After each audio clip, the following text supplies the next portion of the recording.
რევაზ ნაზღაიძე ერთადერთი ქართველი სნოუბორდერი იყო, რომელიც 16 საუკეთესო სპორტსმენს შორის მოხვდა. ფინალში ისიც დამარცხდა, მაგრამ მან ქართული სნოუბორდის საუკეთესო დრო დააფიქსირა. ქართველმა სნოუბორდერმა რეიტინგში მნიშვნელოვანი ქულებიც მოიპოვა. ძალიან რთულია, მინდა გითხრათ, იმიტომ არ ჩანს ტრასა და თოვლს და აი საშინელი ნისლია და საერთოდ არაფერი არ ჩანს, მაგრამ კმაყოფილი ახლა ვერ ვიტყვი, კმაყოფილი ვარ, მაგრამ შემდეგში უფრო შევეცდები, რომ გავაუმჯობესო და დრო საუკეთესო ვაჩვენო. გუდაური ოპენ სნოუ რეისის პირველი დღე როგორც მოსალოდნელი იყო, საინტერესო გამოვიდა. სხვადასხვა ქვეყნის 100-მდე სპორტსმენმა მიუხედავად გადაუღებელი თოვლისა ყველაფერი გააკეთა გამარჯვების მოსაპოვებლად და მაყურებელს დაუვიწყარი სანახაობა შესთავაზა.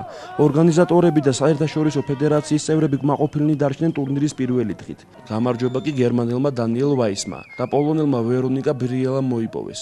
Yeah, it's very nice here. The organization is very good.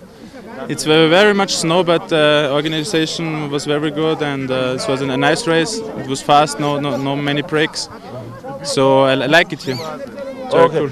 Today the start was very nice. The slope is very good prepared, and the competition are very nice. So I was so happy to start in here. Your name and surname? Veronika Biela. I'm from Poland. FISA-ს კალენდარული ტურნირი საქართველოში პირველად გაიმართა. საორგანიზაციო საკითხების საერთაშორისო ფედერაციის ყველა მოთხოვნა საკმაყოფილებდა. ქართული მხარე კი უკვე დღეიდან იწყებს მზადებას უფრო მასშტაბური და მეტად პრესტიჟული ტურნირებისთვის.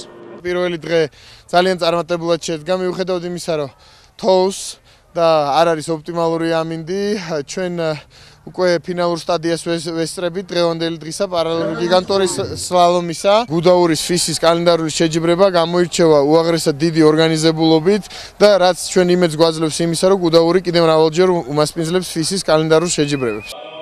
ტურნირის პირველი დღე ქართული ფოლკლორის საღამოთი დასრულდა. სხვადასხვა ანსამბლებმა გუდაურში დამსვენებლებს ეროვნული სიმღერები და ცეკვები შესთავაზეს, რამაც ტურისტებში დიდი აღფრთოვანება გამოიწვია.